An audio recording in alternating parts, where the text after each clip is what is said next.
अब सब लोगों का हार्दिक स्वागत है आज के प्रोग्राम में। तो आज हम कृष्ण कथा को कंटिन्यू करेंगे। आज हम पूतना वध के बारे में चर्चा करेंगे। ओम नमो भगवते वासुदेवाय।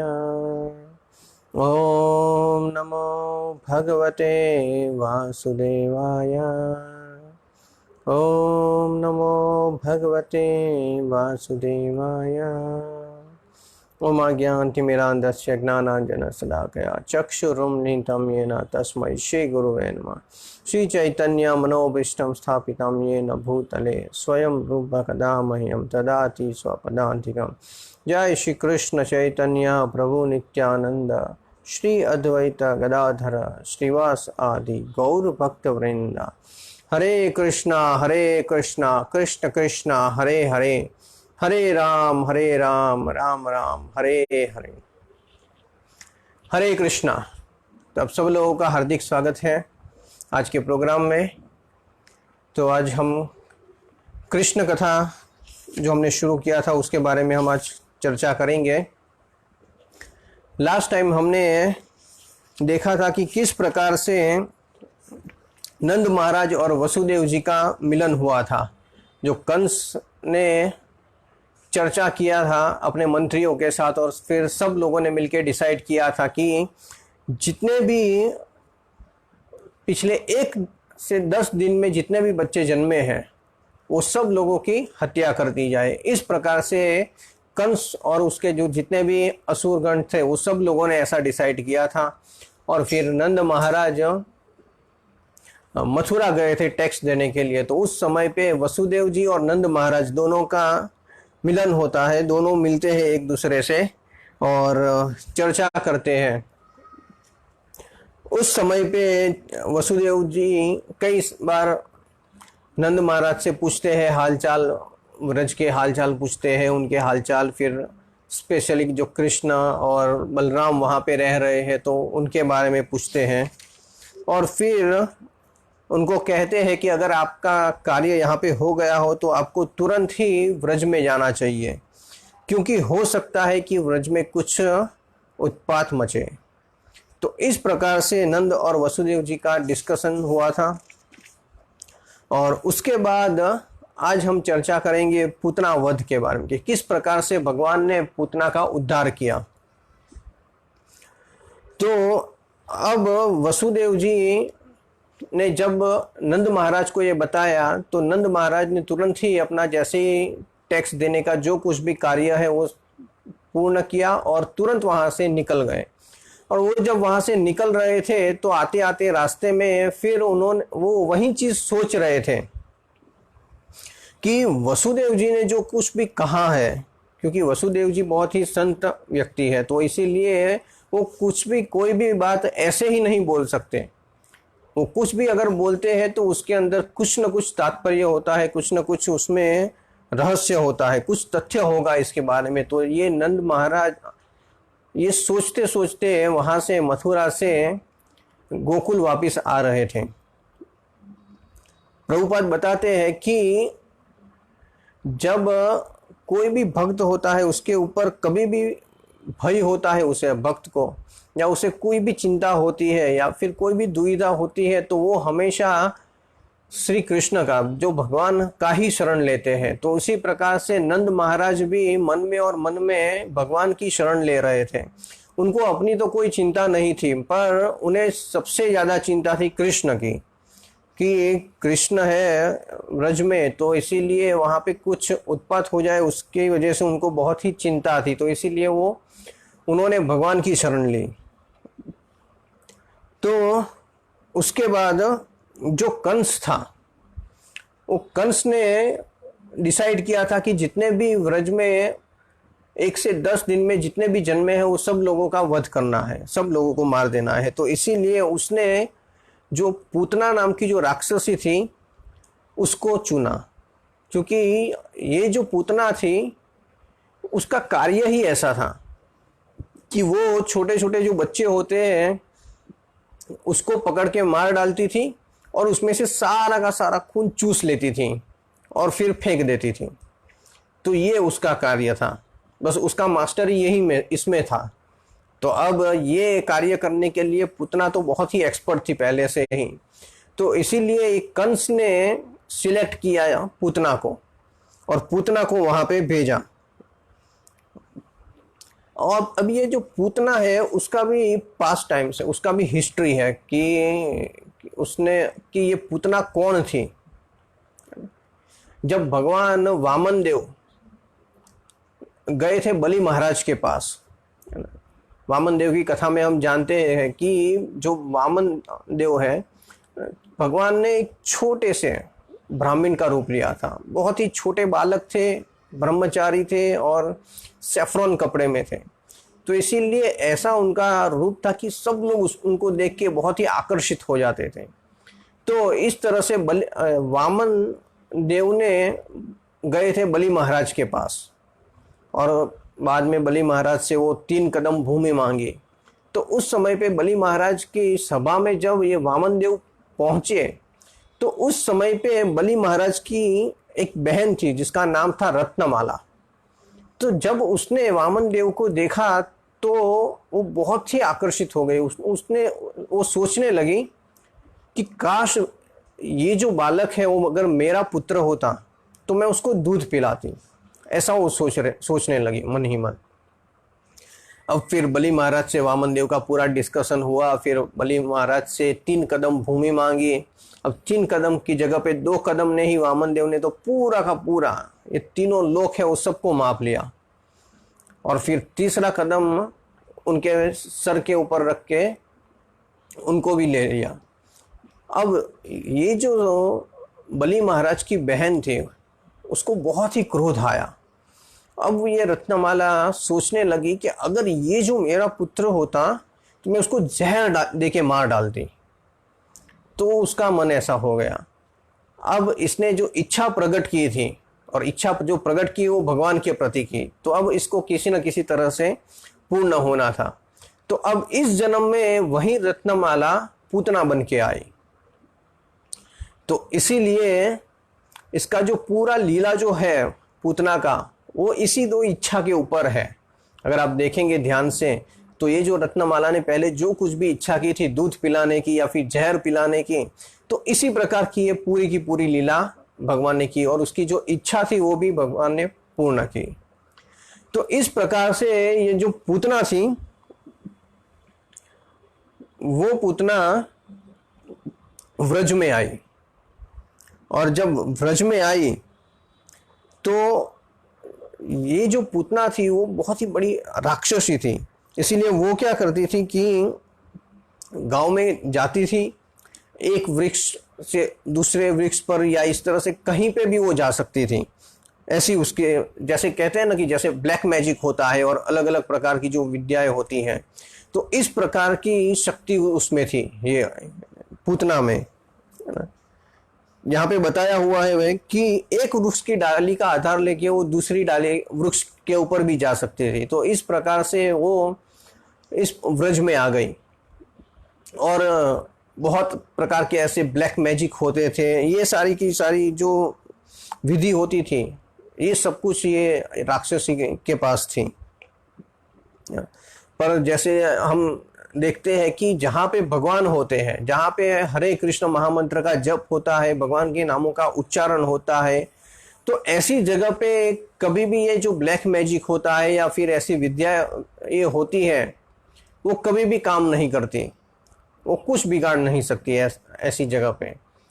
तो यहाँ पे तो हम देख सकते हैं कि ये जो व्रज में भगवान साक्षात बैठे हुए हैं। यहाँ पे अगर भगवान के नाम मात्र से ही अगर ये सारी कार्य कुछ नहीं कर सकते, ये ब्लैक मैजिक कुछ कार्य नहीं कर सकता, तो फिर जहाँ पे पूर्ण पुरुषोत्तम परमेश्वर स्वयं बैठे हुए हो तो ऐसे व्रज का क्या नुकसान हो सकता है। चाहे पूतना कितनी भी शक्तिशाली हो उससे कोई फर्क नहीं पड़ता। व्रजवासियों को उससे कोई नुकसान होने वाला नहीं है, क्योंकि वहाँ पे स्वयं कृष्ण बैठे हुए हैं और कृष्ण तो स्वयं पूर्ण पुरुषोत्तम है, इसीलिए उनका भी वो कुछ बिगाड़ नहीं सकती। पर जो वसुदेव जी है, ये नंद महाराज है, वो वात्सल्य भाव में है, इसीलिए उनको हमेशा ये चिंता होती रहती है कि नहीं ये मेरा पुत्र है, इसको कुछ होना नहीं चाहिए। पर कोई कितना भी शक्तिशाली हो, कृष्ण का कोई कुछ नहीं बिगाड़ सकता। तो इस प्रकार से ये जो पूतना है वो गोकुल में आई। गोकुल में जब वो आई उस समय पे उसने अपना जो रूप था वो टोटली चेंज कर दिया था, है ना। ऐसी एकदम अति सुंदर कोई स्त्री होती है वैसी बन के आई थी वहां पे। इसीलिए उसको देख के सारे व्रजवासी लोग बहुत ही आकर्षित हो गए। व्रजवासी लोगों को तो ऐसा लगा कि स्वयं लक्ष्मी देवी वहां पे आ गए हैं, है ना। क्योंकि जब ये जो कृष्ण प्रकट हुए थे तो उस समय पे, है ना, ऐसा बताया हुआ था ना कि जैसे इसमें नारायण की शक्ति होगी, तो इसीलिए लोग सोच रहे थे कि स्वयं लक्ष्मी देवी यहाँ पे आए हैं हमारे कृष्ण का दर्शन करने के लिए। उनको तो लगा कि ये तो हमारे व्रज की अधिष्ठता देवी तो नहीं है, स्वयं आई है, ऐसा सब लोग सोचने लगे। तो इसीलिए सब इतने आकर्षित उससे हो गए कि कोई भी उसको रोक ही नहीं पाया। और वो सीधे सीधे नंद भवन में चली गई, जहां पे नंद महाराज रहते हैं, वहां पे सीधे अंदर कमरे में चली गई। अब सोचिए कि कैसी होगी ये पूतना, कैसा उसने वेश धारण किया है कि किसी के घर के कमरे तक वो पहुंच गई, फिर भी किसी ने उसको रोका नहीं। हमारे जो आचार्य हैं कवि कर्णपुर, उन्होंने इसके ऊपर कुछ कमेंट्रीज लिखी हुई है।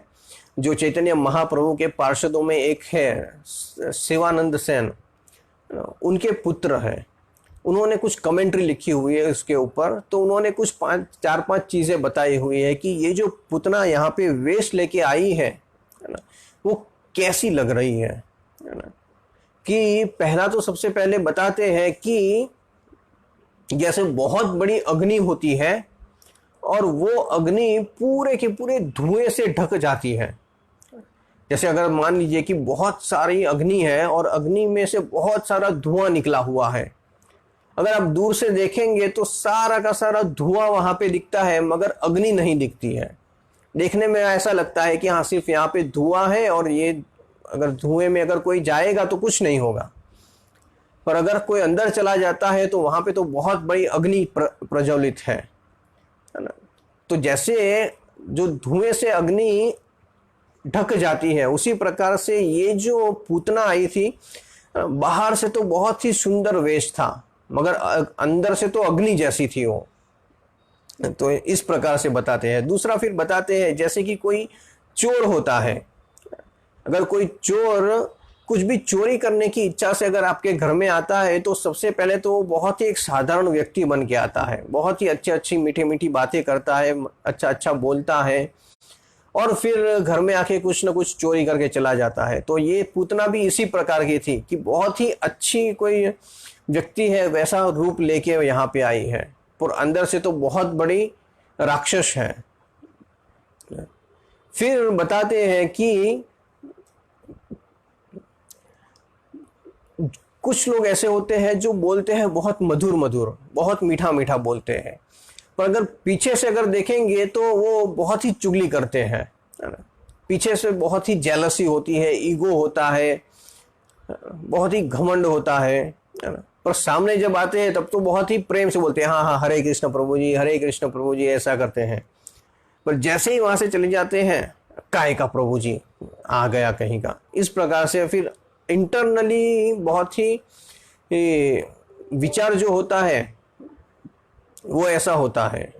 तो इस प्रकार का भाव है ये पूतना का, कि बाहर से बहुत ही स्वीट लग रही है पर अंदर से, है ना, इसकी इच्छा यही थी कि अभी मार डालूंगी, जाऊंगी और अभी इसका वध कर दूंगी।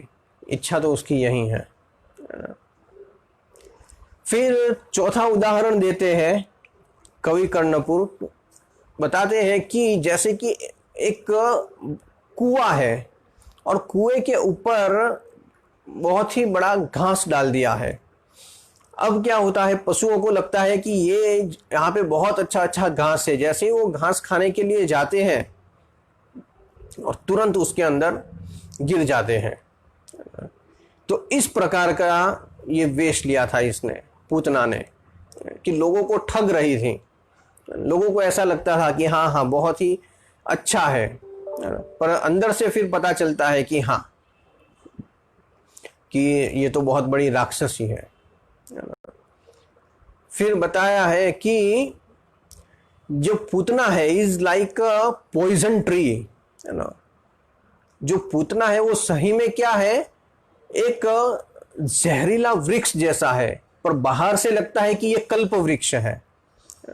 देखने में ऐसा लगता है कि हाँ, कि ये कल्प वृक्ष के समान ये है, पर है पूरा का पूरा जहरीला। सिर्फ जहर लगा के आई थी अपने स्तन के ऊपर।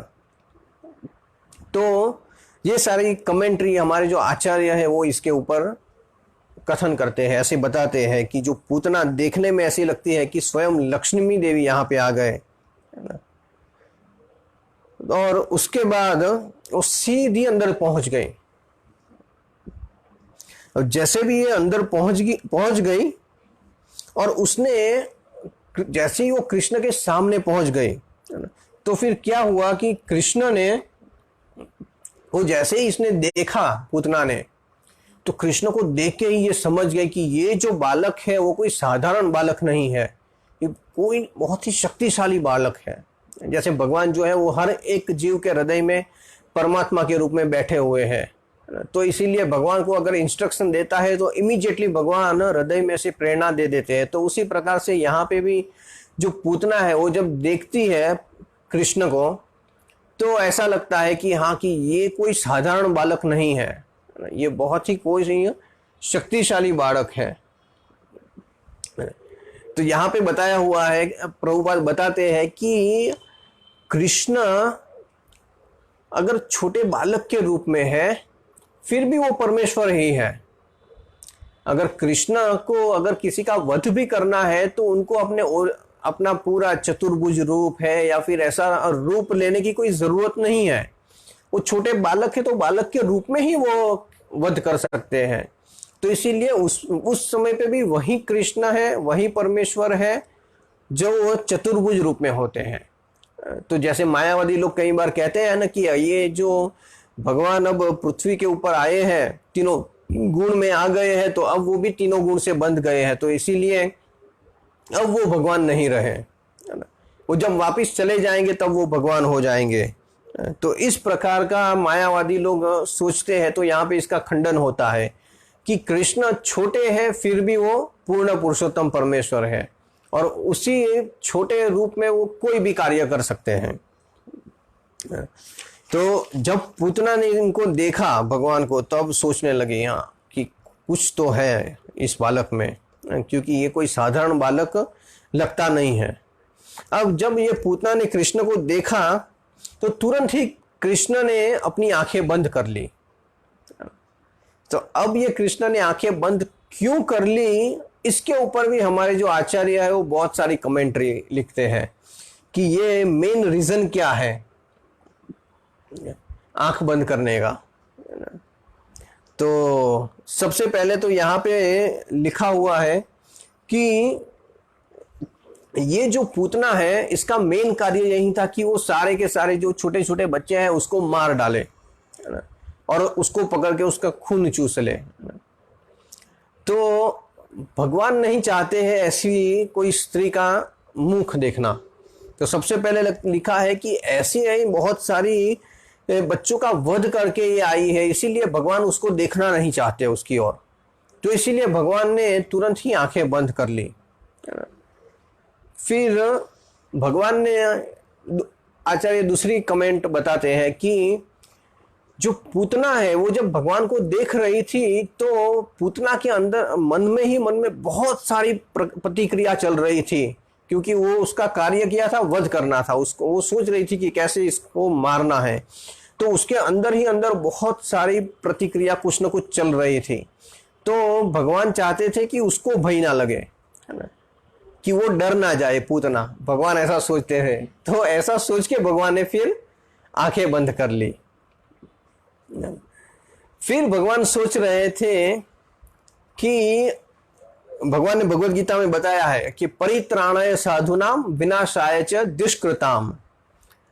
तो जो दुष्टों का विनाश करने के लिए भगवान प्रकट होते हैं। हालांकि भगवान भक्तों को आनंद देने के लिए प्रकट होते हैं, पर साथ साथ में ये भी एक कार्य है वो भी करते जाते हैं कि दुष्टों का विनाश करना है। अब भगवान ने सोचा कि अब पृथ्वी का भूभार हरण करने के लिए मैं आया हूं, तो सबसे पहले अगर किसी का मुझे वध करना पड़ रहा है तो वो भी एक स्त्री का करना पड़ रहा है। क्योंकि शास्त्र में बताया हुआ है कि स्त्री हत्या, ब्रह्म हत्या, गौ हत्या और बाल हत्या, ये 4 हत्या वर्जित है। ये 4 नहीं करना चाहिए, ये निषेध है कि स्त्री को नहीं मारना चाहिए, किसी ब्राह्मण का वध नहीं करना चाहिए, गाय का वध नहीं करना चाहिए, और जो छोटा बालक होता है उसका वध नहीं करना चाहिए, ऐसा शास्त्र बताता है। अब भगवान सोचते हैं कि अब ये आई है, वो स्त्री आई है, और यहाँ पे बताया हुआ है कि स्त्री की हत्या नहीं करनी है। तो इसीलिए भगवान सोचते हैं कि पहले का वध करना है, वो भी एक स्त्री का। तो फिर भगवान ने आंखें बंद कर ली। जब भगवान रामचंद्र के रूप में आए थे उस समय पे भी यही सिचुएशन हुई थी कि सबसे पहले अगर राम का वध करना पड़ रहा था तो भी वो ताड़का करके जो असुर थी वो भगवान के सामने आई थी, और जो रामचंद्र ने भी सबसे पहले ताड़का का वध किया था। अब यहाँ पे आए हैं तो भगवान सोचते हैं कि यहाँ पे भी सेम सिचुएशन, कि अब यहाँ पे भी सबसे पहले एक स्त्री का वध करना है। फिर चौथा बताया हुआ है रीजन कि जो कृष्ण है, ये पूतना जो है वो भगवान को दूध पिला के मार डालना चाहती थी। स्तन के ऊपर वो विष लगा के आई थी, तो इसीलिए वो एक धात्री बन के आई हुई थी। तो इसीलिए भगवान ने उसको एक धात्री का पद दे दिया है, तो इसीलिए भगवान ने आंखें बंद कर ली। तो ऐसी कई सारी आचार्य की कमेंट होती है। ये जो 4 कमेंट है वो ये कृष्ण बुक के अंदर बताई है, पर इसके अलावा भी कई आचार्य है, जैसे विश्वनाथ चक्रवर्ती ठाकुर की कमेंट है या फिर दूसरे आचार्य की, तो वो भी अलग अलग कमेंट देते हैं। जैसे कि भगवान ने आंख इसीलिए बंद कर ली क्योंकि अब भगवान इसका उद्धार करने वाले हैं। तो भगवान ने सोचा कि वैसे तो इसका पूरा का पूरा जीवन, पूरा का पूरा अगर उसका पोर्टफोलियो देखो तो पोर्टफोलियो में क्या मिलेगा कि इसने बहुत ही सारे बच्चों का वध किया है और खून चूस गई है, यही पूरे के पूरे उसके कालक्रम में देखने को मिलेगा। पर भगवान आंख बंद करके सोच रहे हैं कि कहीं पे तो कुछ उसने अच्छा कुछ कार्य किया है, तो भगवान ढूंढ रहे हैं कि कल को कोई ऐसा ना कह दे कि फिर इसने कुछ अच्छा कार्य नहीं किया, तो फिर भी भगवान ने इसका उद्धार कर दिया। तो भगवान सोच रहे थे कि कुछ न कुछ तो देखो कि इसके अंदर क्या अच्छा है। तो ये भी एक भाव है कि ये रीजन हो सकता है भगवान के आंख बंद करने का। तो अब यहाँ पे भगवान ने आंख बंद कर ली, और भगवान ने जब आंख बंद की तो फिर ये जो पूतना है उसने कृष्ण को उठा लिया अपनी गोद में। यहाँ पे बताया हुआ है कि जो हमारी माता है ना, वो 7 प्रकार की माता होती है ना। तो सबसे पहले तो कौन है, जन्म देने वाली जो माता है, फिर गुरु पत्नी है, राजमाता है, ब्राह्मण की जो पत्नी है उसको भी माता माना गया है, फिर गाय माता है, और फिर जो दूध पिलाने वाली होती है वो माता, और धरती माता। ऐसे हम 7 प्रकार की हमारी माता होती है, इनको हम माता मानते हैं। तो इसमें से जो एक है जो है वो दूध पिलाने वाली माता है।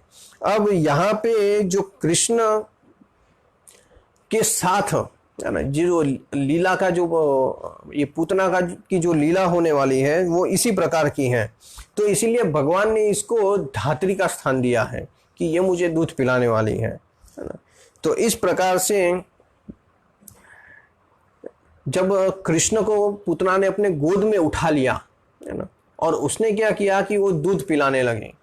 अब ये इसका जो रूप था वो लक्ष्मी जैसा रूप था, इसीलिए वहां पे जो यशोदा मैया थे या फिर रोहिणी माता थे, उन्होंने भी किसी ने इनको रोका नहीं, क्योंकि देखने में तो ऐसा ही लगता है कि हाँ साक्षात लक्ष्मी देवी आ गए हैं।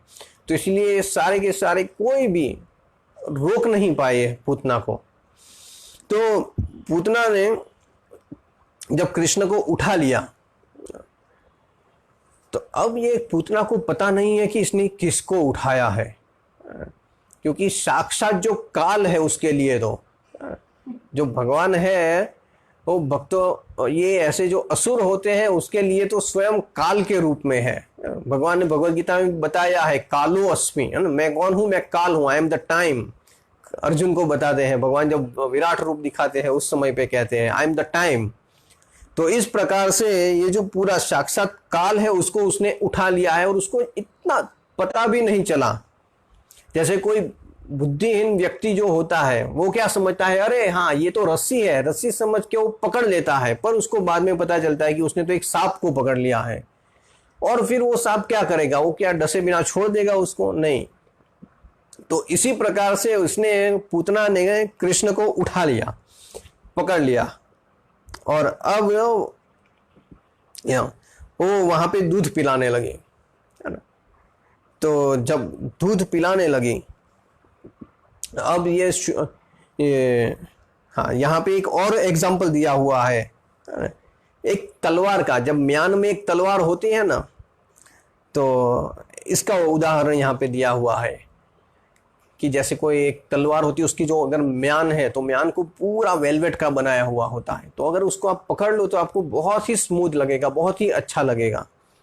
और पर जब उसमें से तलवार निकलती है तो बहुत ही शार्प होती है।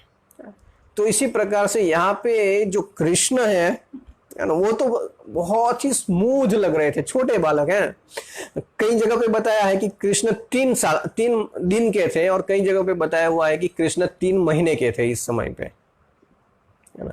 तो अब इतना छोटा आप समझिए कि 3 महीने का अगर कोई बालक है तो कितना सॉफ्ट होगा, कितना सॉफ्ट। तो इसी तरह से कृष्ण जो है वो बाहर से तो पूतना को बहुत ही सॉफ्ट लग रहे थे, है ना, पर अंदर से तो बहुत ही शार्प है असुर के लिए। तो जैसे ही पूतना ने अपना स्तन कृष्ण के मुख में रखा, है ना, तो जितना भी वहां पे जहर था वो सब पी लिया। एक जगह पे आचार्य ऐसी भी कमेंट्री बताते हैं कि जब यहाँ पे विष पीना था तो कृष्ण ने शिव जी को बुलाया, शिव जी का आह्वान किया कि मेरा काम तो दूध पीना है, पर ये विष पीने का जो काम है वो आपका है, आपका डिपार्टमेंट है, तो आप आके ये विष सारा का सारा पी जाइए। तो कई आचार्य ऐसे भी कमेंट करते हैं कि भगवान ने शिव जी को बुलाया था, तो ये सारा का सारा विष पी गए। और फिर जितना भी उस दूध के साथ साथ जो पूतना था उसका जो प्राण वायु था वो भी पूरा का पूरा चूस लिया कृष्ण ने। कि उसने जो विष लगाया था वो कालकूट नाम का विष लगाया था। ये जो विष है वो बहुत ही जहरीला होता है, जैसे कि अगर एक बूंद होता है तो 100 हजारों व्यक्ति को मारने के लिए एक बूंद काफी होता है। तो ऐसा बहुत सारा विष लगा के आए थे, पर ये तो पूर्ण पुरुषोत्तम परमेश्वर है, इनको क्या होगा, इनको कुछ नहीं हो सकता। तो इसीलिए भगवान ने साथ साथ में उसके जो प्राण है वो भी सारे के सारे चूस लिए। अब यहाँ पे जो पूतना थी वो तो चिल्लाने लगी, है ना। वहां पे दूध पिलाती पिलाती वो बाहर निकल गई, घर के बाहर निकल गई, और बहुत जोर से चिल्लाने लगी, बहुत जोर से चिल्लाने लगी कि छोड़ो मुझे, छोड़ो मुझे, छोड़ो मुझे, ऐसा करके वो चिल्लाने लगी। पर अब कृष्ण अगर किसी को एक बार पकड़ ले तो फिर भगवान नहीं छोड़ते किसी को। तो इसीलिए अगर कोई भी भक्ति में आता है और फिर देखने में ऐसा लगता है कि हाँ कि ये भक्ति करके अगर कुछ ये चला गया, है ना, नहीं, पर भगवान इसको पकड़ के रखते हैं, भगवान कभी भी नहीं छोड़ते। और यहाँ पे भी भगवान ने ऐसा कस के पकड़ के रखा था पूतना को कि पूतना कितनी भी कोशिश करे उसको छुड़ाने का, पर अब ये नहीं छोड़ेंगे, है ना।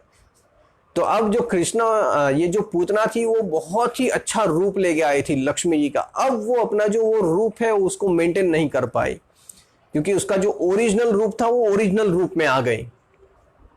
अब भगवान ने भी ऐसा कार्य किया कि उसको वो घर में से बाहर निकल गई, और जहां पे जो बहुत बड़ा मैदान होता है ऐसी जगह पे वहां पे पहुंच गई। और वहां पे जब पहुंची तब उसके सारे के सारे जो प्राण थे वो भगवान ने चूस लिए, भगवान ने उसके प्राण ले लिए और धड़ाम से करके जोर से वो नीचे गिरी। अब भगवान को पता था कि अगर वो यहाँ पे अगर गिरेगी कहीं पे तो बहुत सारे लोगों का नुकसान होगा, तो इसीलिए भगवान ने उसको ऐसा प्रेरणा दिया कि वो कहीं पे दूर चली जाए और बहुत सारी खुली मैदान होता है या फिर जो खेत होते हैं बड़े बड़े, वहां पे वो पहुंच गई और वहां पे वो जोर से धड़ाम करके वो जोर से गिरी। अब इतने जोर से गिरी और बहुत रुदन कर रही थी पहले तो, जब गिर गिर रही थी उस समय पे, और पर कृष्ण ने तो उसको नहीं छोड़ा। और जब जोर से वो गिरी नीचे तो जितने भी वृक्ष थे वहां पे वो सारे के सारे वृक्ष के ऊपर गिरी और सारे के सारे वृक्ष टूट गए।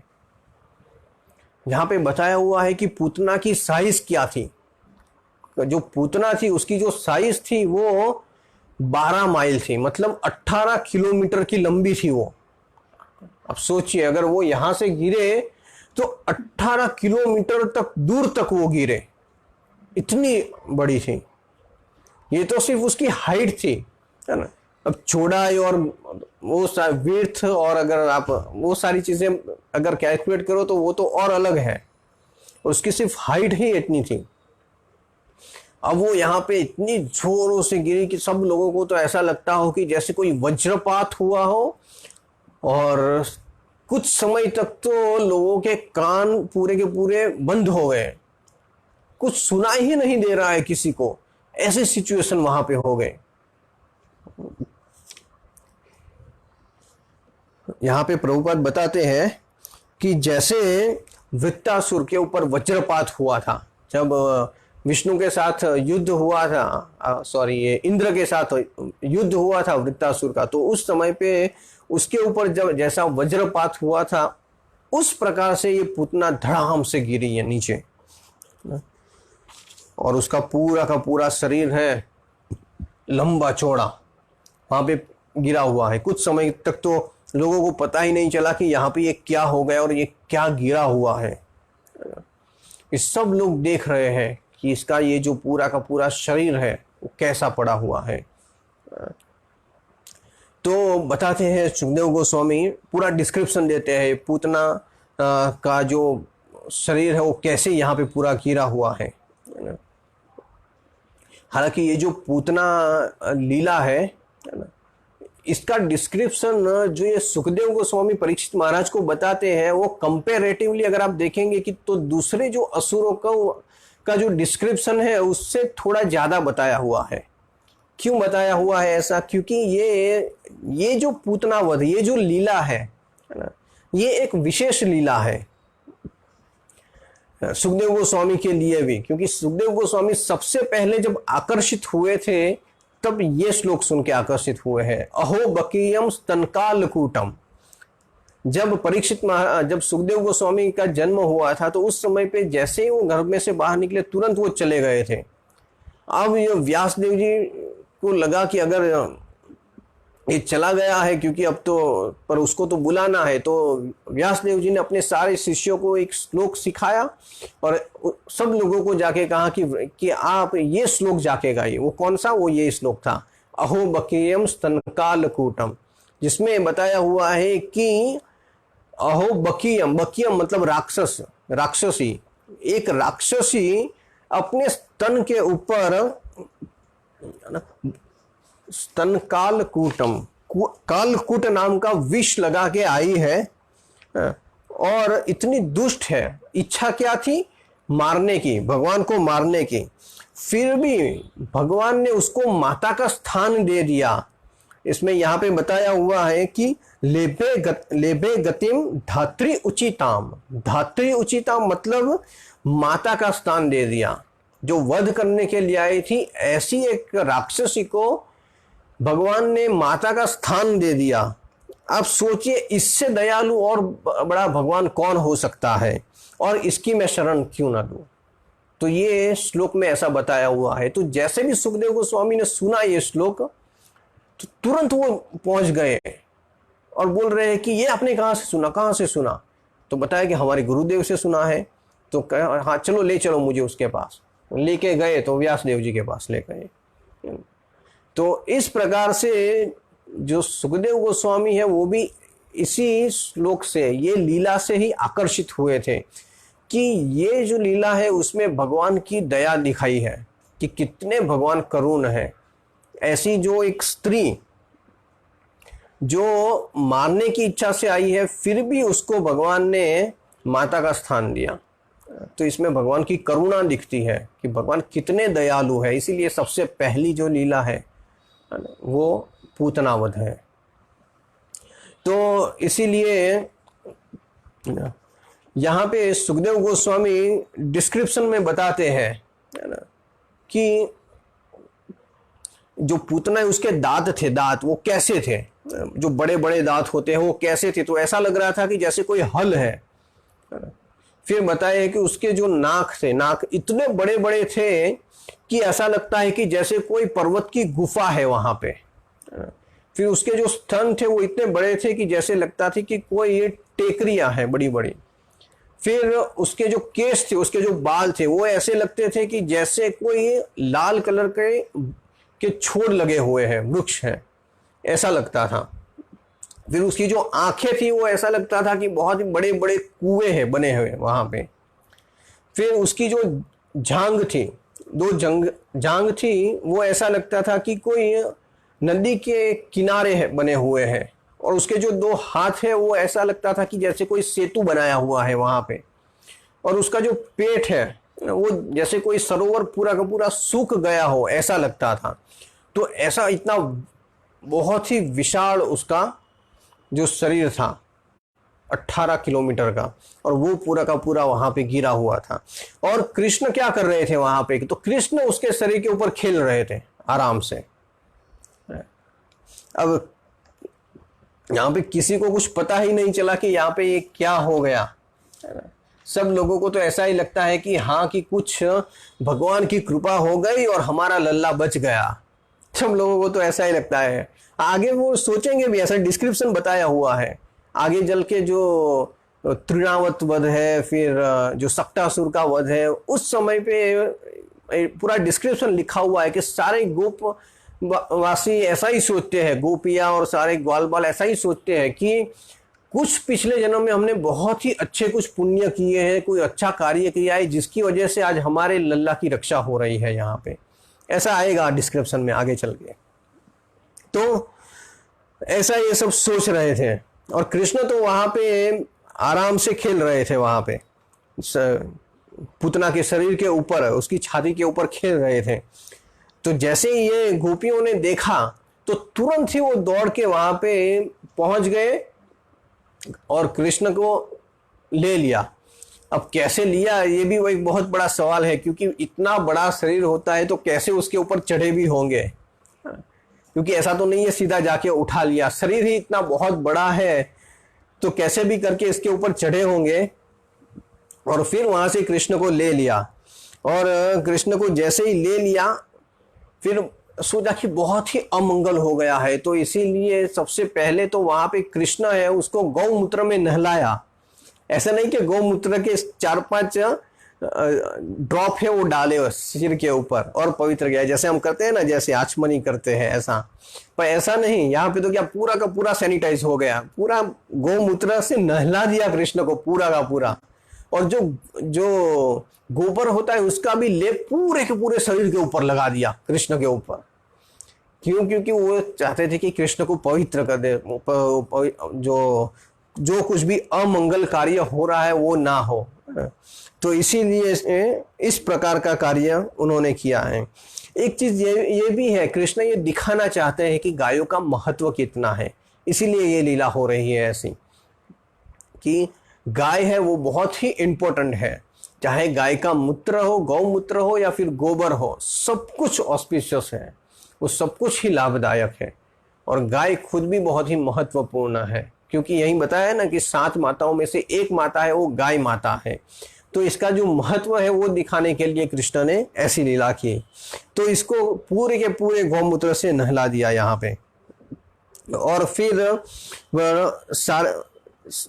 ये जितनी भी गोपियां थी और रोहिणी थी वो सारे के सारे वहां पे आचमनी करके बैठ गए और मंत्रों का उच्चारण करने लगे। क्योंकि कृष्ण की रक्षा हो, इसलिए अब कृष्ण की रक्षा करनी है और फिर जो मंत्र उच्चारण करेंगे और उसमें जो नाम लेंगे वो भी भगवान का ही लेंगे। आप देखिए कि भगवान की रक्षा करने के लिए वो भगवान के लिए मंत्र उच्चारण कर रहे हैं और भगवान के नाम के साथ ही कर रहे हैं। कई जैसे जो सुदर्शन कवच होता है और इस प्रकार के जो कवच होते हैं उस प्रकार के यहाँ पे मंत्रों उच्चारण बताए हुए हैं। कई सारे हैं इसमें, जिसमें 4-5 हम देखते हैं, जिसमें बताया हुआ है कि भगवान को के अलग अलग नाम से उच्चारण करते हैं। जैसे कि बताया हुआ है कि यज्ञ नाम के जो भगवान है विष्णु है ना, वो कृष्ण के चरण की रक्षा करे। जो हयग्रीव करके जो भगवान है वो कृष्ण के उदर की रक्षा करे। फिर जो केशव है वो भगवान के हृदय की रक्षा करे। जो विष्णु है वो कृष्ण के हाथों की रक्षा करे। ईश्वर है वो भगवान के जो कृष्ण के मस्तक की रक्षा करे। जो चक्रधर है वो सारे के सारे देह के अलग अलग अंगों की रक्षा करे। गदाधर है वो पीठ की रक्षा करे। उपेंद्र है वो ऊपर से रक्षा करेंगे। फिर जो हलधर है वो सर्व दिशाओं से रक्षा करे। इस प्रकार से ये मंत्र उच्चारण कर रहे थे ये गोपियां कृष्ण के लिए। फिर बताते हैं कि गोविंद है ना, जो भगवान गोविंद है, जब हमारा कृष्ण, हमारा जो लल्ला जब खेलता हो, कुछ क्रीड़ा करता हो, तो उस समय पे जो गोविंद है वो सारी दिशाओं से इसकी रक्षा करेंगे। फिर जब कृष्ण सो रहे हैं तो माधव उनकी रक्षा करेंगे। और जब भगवान अलग अलग एक्टिविटी करते हैं, कृष्ण अलग अलग एक्टिविटी करते हैं, तो उस समय पे जो वैकुंठ नाथ है वो उनकी रक्षा करें। तो इस प्रकार से ये सारे गोपियां और रोहिणी माता और सब लोग इस प्रकार से उच्चारण कर रहे थे कि कैसे करके हमारे जो कृष्ण है उसकी रक्षा हो।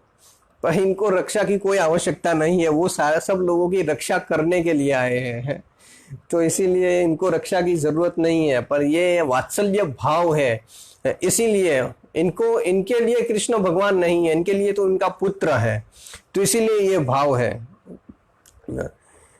तो फिर आगे प्रभुपाद बताते हैं कि जहां पे भी कृष्ण का नाम कीर्तन होता हो, जहां पे भी कृष्ण का उच्चारण होता, नाम का उच्चारण होता हो, वहां पे ऐसा कोई भी जो यक्ष है, राक्षस है, या फिर जो ऐसी पूतना जैसी होती है, राक्षसी होती है, ऐसा कोई भी अनिष्ट नहीं हो सकता। वहां पे हमेशा अच्छा कार्य ही होता है, सब मंगल ही होता है। तो इसीलिए, और ये जो प्रथा है वो पहले से विचलित है। अगर हम हमारे जो इतिहास में देखेंगे तो इतिहास में बहुत ऐसी प्रथा प्रचलित है कि गायों की रक्षा होती है ना, गायों की सेवा होती है और भगवान के नामों का उच्चारण होता है। ये दो कार्य सब जगह पे होता था। तो गायों की रक्षा होती थी, और इसीलिए जैसे ये गौमूत्र लगाया और गोबर लगाया, तो इस प्रकार से गायों की रक्षा और भगवान के नामों का उच्चारण, ये दो कार्य बहुत ही मंगलमय होते हैं और ये सब जगह पे पहले होते थे। अब हमें ये देखने को नहीं मिलता ये कलयुग में, पर पहले तो ये सब जगह पे होता था। तो इसीलिए हमें भी भगवान के नामों का उच्चारण करना चाहिए हमेशा, और जितनी हो सके उतनी ये गायों की भी सेवा करनी चाहिए। अब जैसे भी ये पूरा का पूरा शरीर पूतना का वहां पे गिरा हुआ था, तो उस समय पे नंद महाराज आ रहे थे। अभी नंद महाराज तो रास्ते में थे, ये जब हो रहा था सब लीला, तब नंद महाराज तो अभी मथुरा से गोकुल आ रहे थे, रास्ते में थे। और वो जब रास्ते में आ रहे थे तभी उन्होंने रास्ते में देखा कि ये विकराल रूप, ये क्या यहाँ पे गिरा हुआ है। और ये देख के वो बहुत ही आश्चर्यचकित हो गए। सारे के सारे वो जो जितने उनके साथ गए थे ग्वालवाल, सारे के सारे देख के आश्चर्यचकित हो गए कि ये क्या बड़ा गिरा हुआ है यहाँ पे, है ना। तो तुरंत ही ये नंद महाराज को वसुदेव की बात याद आ गई कि वसुदेव जी ने पहले ही बताया हुआ था कि कुछ न कुछ अनिष्ट होने वाला है, कुछ न कुछ उपद्रव होने वाला है। तो इसीलिए वो समझ गए कि यहाँ पे ये क्या हुआ है ना। अब यहाँ पे सारे के सारे व्रजवासी लोग इकट्ठा हो गए, क्योंकि अब ये पूरा शरीर पड़ा हुआ है, इसका कुछ ना कुछ अब इलाज करना है। तो क्या करेंगे इसका? तो सब लोगों ने क्या किया कि ये पूरी की पूरा जो पूतना का बॉडी था उसके छोटे छोटे टुकड़े कर दिए, काट दिए, क्योंकि इतना बड़ा शरीर है उसको तो आग लगा नहीं सकते। तो इसीलिए सब लोगों ने क्या किया कि छोटे छोटे उसके टुकड़े कर दिए और फिर अलग अलग चिताएं बनाई, बहुत सारी चिताएं बनी, और वहां पे उसका शरीर रख के उसको अग्नि संस्कार किया। अब जब इसको अग्नि दिया तो इसमें से बहुत अच्छी फ्रेगनेंट आने लगी, बहुत सारी खुशबू आने लगी, और पूरा का पूरा व्रज है वो बहुत ही अच्छे खुशबू से भर गया। तब सब लोगों को लगा कि अरे ये खुशबू कहाँ से आ रही है इतनी अच्छी। हालांकि वैसा नेचुरली होता नहीं कि किसी का अगर शरीर जो होता है, बॉडी, डेड बॉडी होता है, उसको जलाओ और उसमें से खुशबू आए, ऐसा जनरली होता नहीं है।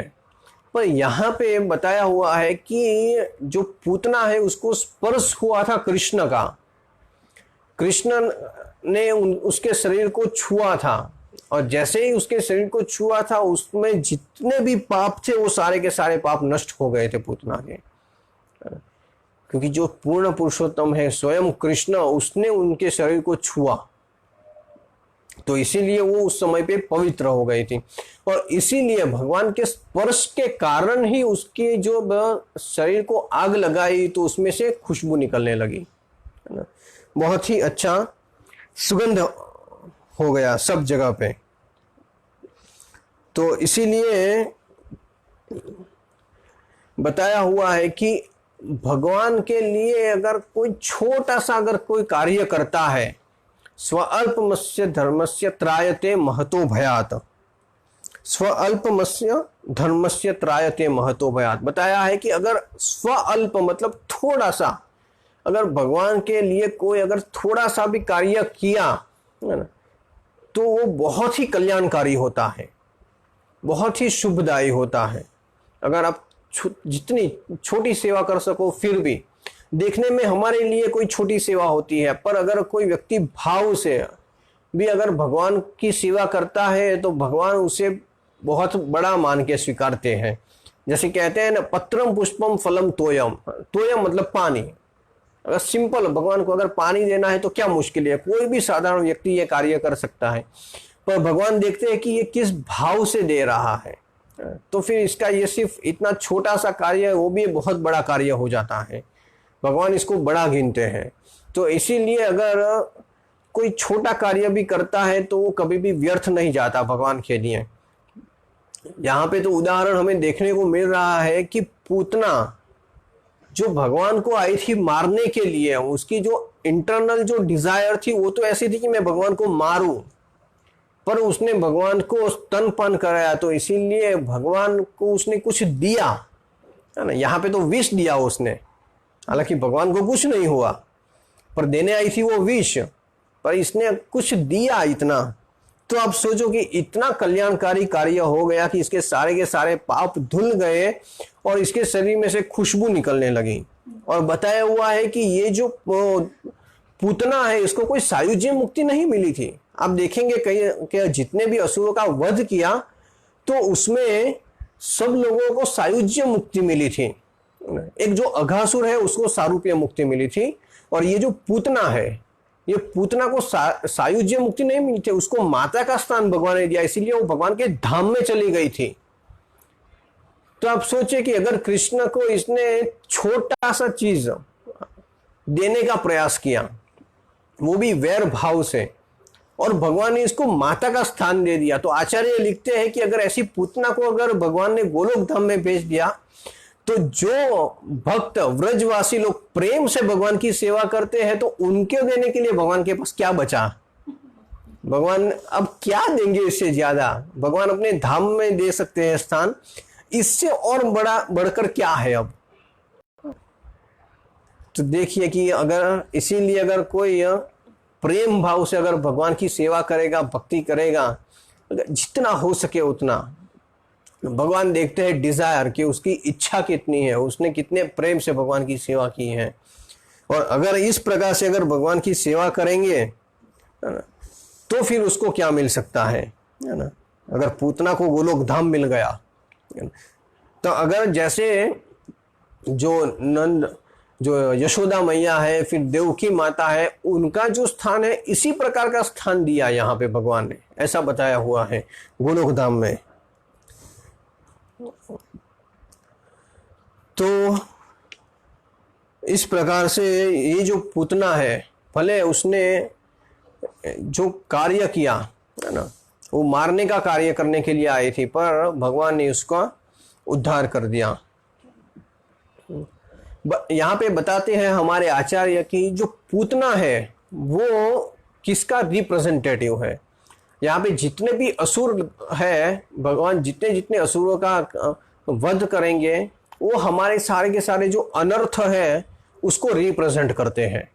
तो उसमें से ये जो पूतना है वो एक ढोंगी गुरु को रिप्रेजेंट करती है। जैसे कोई ढोंगी गुरु बनता है ना, दिखाता है ऐसा कि हाँ मैं बहुत बड़ा आध्यात्मिक व्यक्ति हूँ, बहुत बड़ा जगत गुरु हूँ, ऐसा दिखाता है, पर होता है वो ढोंगी।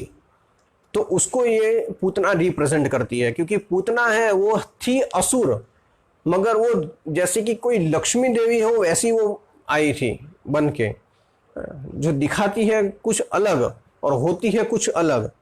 तो इसी प्रकार से ऐसे जो गुरु होते हैं, पहला जो लोग सिखाते हैं सेंस ग्रेटिफिकेशन, है ना, उसका प्रचार करते हैं, बता संभोग से समाधि तक, ऐसा बताते हैं ना, ऐसा कार्य करो, इतना संभोग करो, इतना इतना इंद्रिय तृप्ति करो, इतनी इंद्रिय तृप्ति करो कि सारी की सारी जो इंद्रिया है वो एक समय पे थक जाएगी, और फिर जो इंद्रिया है वो आपसे कोई भी डिमांड नहीं करेगी, तब आपको मिल जाएगी समाधि। ये उनका डेफिनेशन होता है। पर ये जो इंद्रिया है वो कभी भी थकती नहीं है ना। जब इंद्रिया होती है, जब सेंस ग्रेटिफिकेशन, अगर उसको इंद्रियों की तृप्ति होती है तो उसकी जो लालसा, तो उसको लोभ आता है, तो वो बढ़ती है। और अगर वो इंद्रिय तृप्ति संतुष्ट नहीं होती है तो व्यक्ति को क्रोध आता है। इसीलिए इसका एक ही, इसमें सिर्फ दो ही रिजल्ट हो सकते हैं, काम या फिर क्रोध, लोभ और क्रोध, ये दो ही चीज उसमें हो सकता है। कभी भी इसको संतुष्ट नहीं किया जा सकता। पर ऐसा प्रचार करते हैं सेंस ग्रेटिफिकेशन का, या फिर ऐसा भी प्रचार करते हैं मुक्ति का, जो ब्रह्म ज्योति में लीन हो जाना है, मुक्ति का के लिए प्रचार करते हैं, या फिर ये दोनों का प्रचार करते हैं। तो ऐसा व्यक्ति जो प्रचार करता है वो है ढोंगी गुरु। जो कृष्ण के जो संदेश को एज इट इज नहीं पहुंचाता है वो है ढोंगी गुरु।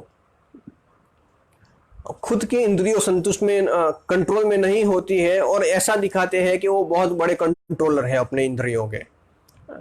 तो इसीलिए जो ऐसा रिप्रेजेंटेटिव जो लोग होते हैं, है ना, वो पूतना के समान होते हैं।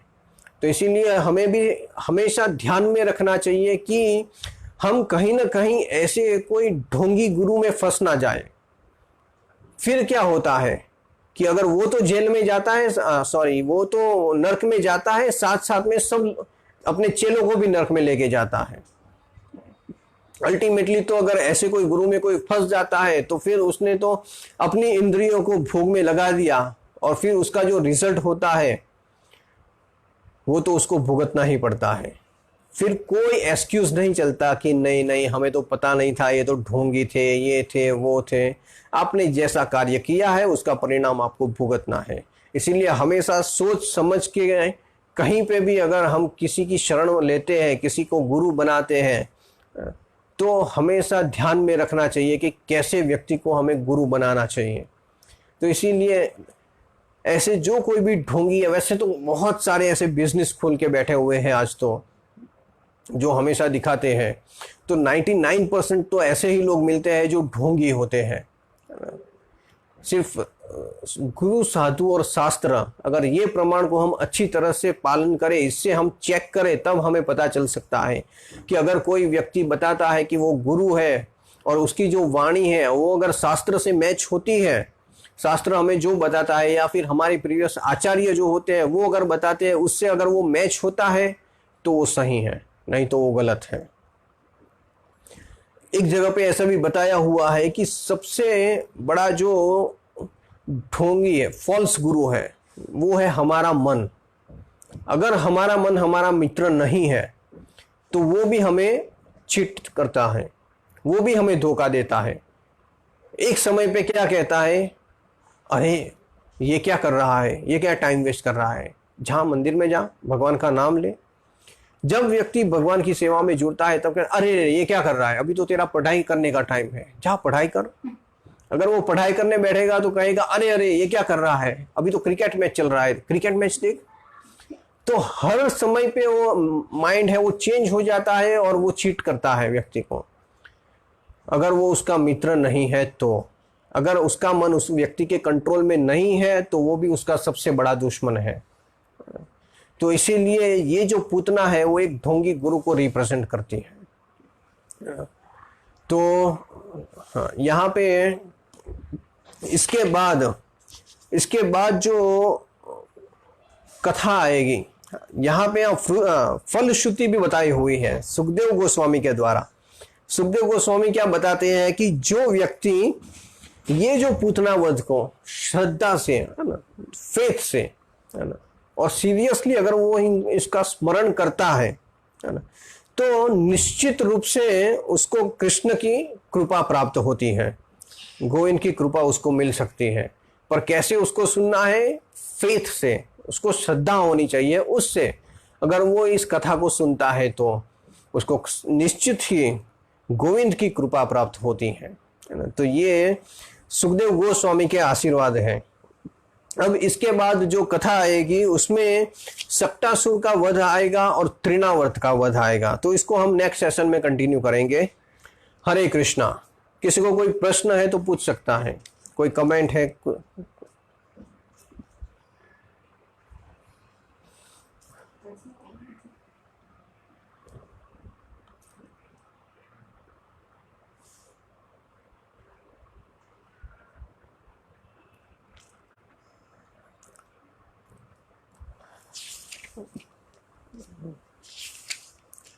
ओके, तो नेक्स्ट सेशन हमारा वैष्णव एटिकेट का सेशन होगा।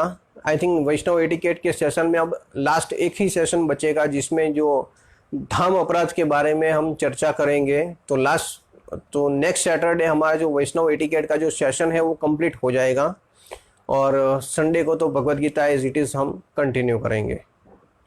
हरे कृष्णा।